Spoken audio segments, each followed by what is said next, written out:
Take a sip of the water and have a baby. Make a wish while at the shrine and it will come to pass. Whatever you wish, Osun Shrine is there with an answer. My name is Amina Adeyemi. Let's go on this trip. Osun Osogbo.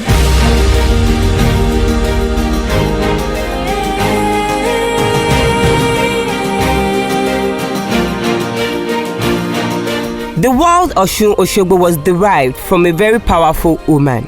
Osun is a supernatural entity recognized as a spirit, a deity, and a goddess in the Yoruba land. She is one of the most popular and venerated Orisha. Osun is an important river in the Yoruba land.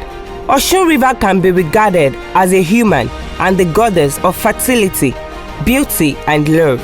She is connected to the destiny and the definition. Here is where the life and activities of Osogbo people started. In the 17th century, the founder was Olutimei, together with the first king of Osogbo called Laroye Gbadewolu and others. The two of them, with their people, migrated from Ipolo-Omoyi Obokun local government in Osun State. One day, these people were searching for water and they found a small spot in the forest containing water. I mean a very, very small pothole. They settled there and started clearing the bush. As they were doing that, a branch of tree fell across the water and a voice came out from the water saying, "All my pots have been broken." These people were amazed as this voice even mentioned their name. They immediately consulted the oracle about this. The oracle's results stated that there was a spirit inside the water, and the name of the spirit is called Osun. These people made up their mind to settle down in the Osun to get a steady blessing from the Osun River. But the oracle told them they must worship and conduct a festival for the river every year. This is what brought about the yearly Osun Osogbo festival. The first sacred grove at Osun Osogbo entrance is called Arugba Wipers. On the grand festival of Osun Osogbo, there was a lady called Arugba. She was selected by the oracles to carry the calabash, which contains the ritual content, to be taken to the Ojubo. That is where the voice came out from while digging the water.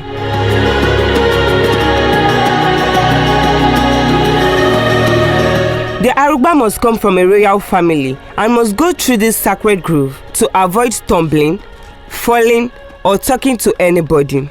She will put a bitter kola in her left cheek and a kola nut in her right cheek. That is why the sacred grove is called Arugba Wipers.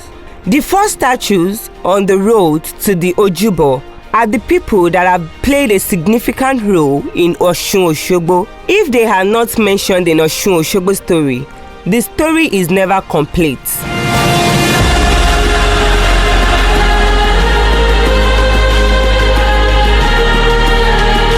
The first one is the statue of Susan Wenger, a white woman from Austria, popularly known as Adoni Olorisha. She went for an excursion at Osun Osogbo with her husband, who was a white man and a lecturer in the University of Ibadan. Susan Wenger fell in love with the culture and everything about Osun Osogbo. She showed her interest and was initiated in the Obatala cult, a cult of creativity. Susan Wenger therefore divorced her husband and got married to an indigene of Osun State, who was a drummer. Susan Wenger was an artist. She enjoyed drawing a lot. She made all the artistic work in the shrine. She spent the rest of her life in Osun Osogbo till she died in the year 2009. After her death, she was immortalized with her pet dog, and the two statues behind her were people who worked for her, and the last one was her Osun Osogbo husband.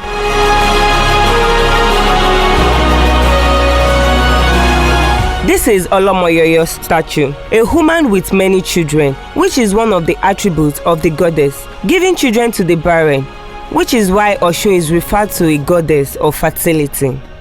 Here we see a movement of water.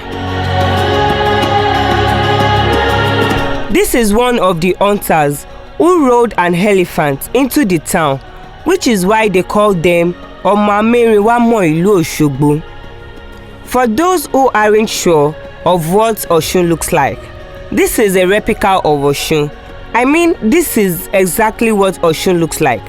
Half human and half fish. This is the 16-point lamp. It was seized by Olutimehin one day while he was hunting in the forest. This lamp must always be on 9 days to the festival at the king's palace. The king and chiefs would dance around the lamp till the daybreak.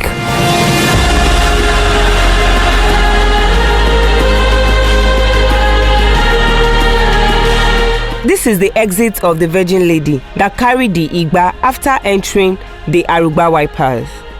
The entrance to the Ojúbọ. This is where they conduct spiritual sacrifice for all person that belongs to a spiritual cult, the likes of Emere, Aje, and the rest. This is a statue of a woman that was blessed with a set of twins by Osun. This is the first palace in Osun where the first king, Laroye Gbadewolu, ruled. This is where the king welcomed his visitors. Any lady carrying the calabash will enter this palace, and the priest in charge will carry the conduit, which will be thrown to the exact spot where the voice came out from. During the process, the Arugba will be in the palace having a spiritual rest and be sent into trance. This is when she starts to speak the language even she doesn't understand. After throwing the condiments into the river, the goddess will come out and spit water on the calabash while the priest add more water to heal people. After all this, the lady, the Arugba lady, will then carry the calabash and drop it inside the current palace till the next Osun Osogbo festival. Osun goddess is not the only goddess inside this water, because immediately the tree fell and a voice came out saying, "All my pots have been broken." The other goddess in the water were pleading to Osho, saying, "Osho Igbo pele, Osho Igbo rora, Osho Igbo ma binu." That was when the priest came up with the name Osogbo. This is the entrance to the Ifa worshippers group, where the Ifa worshippers initiate their new members. They are to enter with their back turned to the entrance. There are seats in the forest, and these seats is according to their hierarchy. After this initiation, they will all come out through another exit.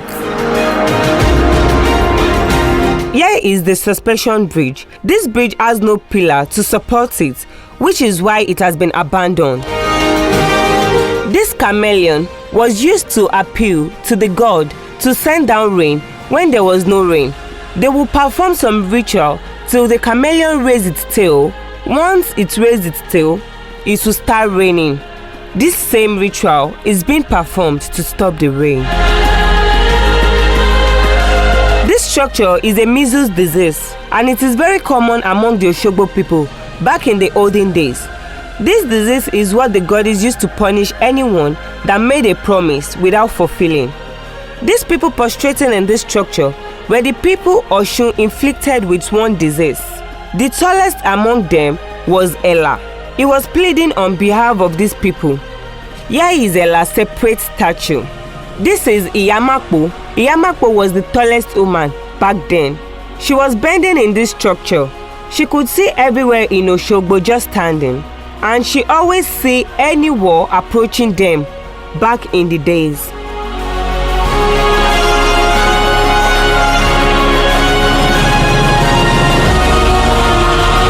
Iyamapo had 3 hands, one for advice, the second for blessing, and the last for regrets. The first one for advice: if she advises you and you heed to the advice, you receive blessing. If you turn deaf ears to it, you would regret. She had 2 messengers, Atiala and Atioru. She was a witch and she could fly.